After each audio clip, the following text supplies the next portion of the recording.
It's Coach Kirk here again, this time with a drill that you can do indoors for hitting. So the previous video where we were working on kind of that hitting sequence where he had 1 foot on some kind of a ball, right? And that's working on kind of keeping our weight in our back leg. And again, we're working on something that's squishy. So again, instead of kind of drifting forward like this, their foot's on the ball, keeps most of their weight on the back leg, which is where we want it, with our head over the back leg. And they would just practice rolling off of that ball. So this is one where we can kind of build off of that. So once they get good at rolling off that ball, starting their hips, and then finishing with their hands through the zone, we can progress to this drill. So we're going to call this one the pizza drill. And this can be done. I have a Tupperware container here. You have a frisbee that works, a bucket lid works. And again, inside, we're not going to be throwing it. But eventually, after they work on this a little bit inside, once they can get outside, they can actually use the frisbee or the bucket lid or whatever, and they can go through the same drill. And instead of stopping at extension, they would actually go all the way through and actually release the frisbee or the bucket lid. And that can give them some good feedback on if they're chopping down on the ball or if they're coming way up and through the ball, because they can see the flight of the frisbee. But we can do the same thing here. So we're going to have points where we kind of stop and check and make sure we're in a good position. So remember, the first thing we always want to practice, and we want to make sure we're doing every single time. So we're building those good habits in low pressure situations. And it's the lowest pressure situation ever. In my house, I'm in regular clothes. No one's throwing a ball at me. Again, I'm not even trying to hit a ball off a tee.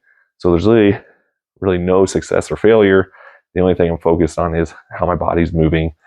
So in these dry reps, getting, a few just real quality reps, getting used to the motion, multiple times a week, can really help them establish the good habits in a zero pressure situation where there's no success or failure. So then when they get into a game, it's hopefully a super, just natural movement for them, to where even that pressure from the game doesn't get them out of the good habits that they've established from doing the dry reps in the house. So remember, the first thing we always want to be when we're hitting, fielding, throwing anything, you're never going to be just kind of straight up and down like this, right? Where my knees are either locked out or almost locked out. My feet are completely heels, balls of the feet, everything are into the ground. My back straight up and down. You're never really going to be in this position. It's just not a very good athletic position. You're not really ready to move. Nothing's loose. You can get stiff. So we're just remember kind of our basic athletic position when we start off is always, make sure I feel a little springy on our feet. We don't want our feet really like dug into the ground where we feel like we can't move our feet at all. So a little light on the feet, a little bend in the knees. And again, we're going to kind of hinge and push our hips back and our chest is forward. And this is kind of a good starting position right here. As far as with our legs, hips back, chest a little forward, ready to hit the ball. And again, with this one, with the hands, especially when they're starting off, again, some people start a little higher, some people may start a little lower, but we really want them kind of around the area of the shoulders. And like I said, you even see professional players, the hands might start a little higher, the hands might start a little lower. They might even just have the bat just kind of resting on their shoulder.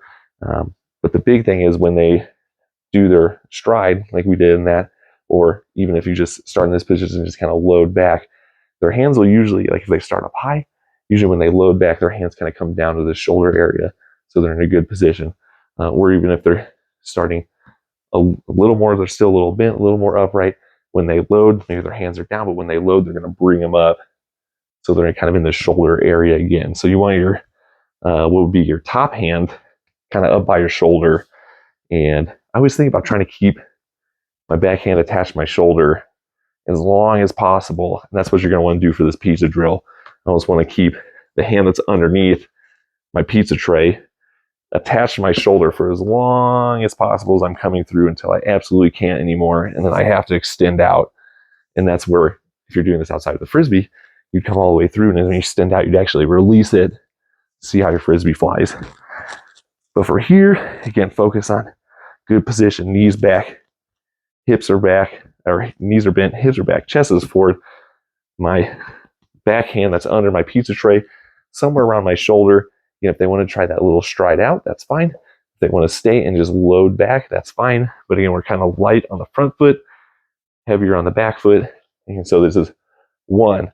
Okay, check my position. Okay, I look okay still. My chest is still forward. Okay, go to position 2. 2, just kind of start turning my knee kind of down to the ground and towards my foot almost. So here's 2. Again, my hands are still back. My hands aren't dropping down here. They're still connected to my shoulder here. And then 3, I'm going to start turning my, I notice my shoulder, my top shoulder is already coming up a little bit. My back shoulder is kind of starting to come down a little bit. And that's what's actually going to allow us to kind of tilt this pizza tray. We're not using our arms to tilt it. I'm actually keeping my hand attached, and I'm using my body to tilt it. So my top shoulder's up, bottom shoulder is down. And again, notice if I had pizza on my pizza tray, it's nice and flat. It wouldn't be spilling right now. Like I said, so then I can check this position. Okay, I got my top hand is up, palm up. This one's palm down. So we want to be palm up, palm down as we're coming through. This is nice and flat so my pizza doesn't fall off. And again, point at the pitcher and then have them rotate through. So again, I'm palm up from here. I'm still palm up, I'm still palm up, I'm still palm up, I'm still palm up until I absolutely can't palm up anymore. And then I start to come through. So really again, from here, stride, hip, get my pizza flat by using my body, right? Keep it connected to my shoulder. And then I'm coming through, palm up, palm down, then finish. So again, things that you'll potentially see when they're doing this drill. Sometimes they'll tend to kind of go from here. Again, they're trying to have quick hands, so they're just kind of going from here to here, right? They're almost going like down to their hip. But if I have pizza on my tray, when I get to this position here, well, my pizza is going to slide off. I don't want my pizza to slide off. I want to eat my pizza. So I want to keep it flat. Same thing if we're getting way back long with our arms, where we're coming like this. Okay, well now my pizza is going to slide off again because I'm back this way because I let my arms kind of come out. I'm using my whole arms to try to slide it through this way, right? Where I'm keeping my shoulders square and I'm going like this. Okay, my pizza is going to slide off. Okay, that wasn't good. So I'm here. All right, that one wasn't good. This one wasn't good. All right, really focus. Hand to connect my shoulder. Palm up, palm down, all the way through to extension. I'm serving you the pizza, right? I'm serving the pitcher the pizza, coming all the way through. All right, so again, just another indoor hitting drill for you guys to just work on that good palm up, palm down position, and then also just working on the sequence of the swing again. So again, hope that helps. And again, just keep practicing. Remember, quality over quantity.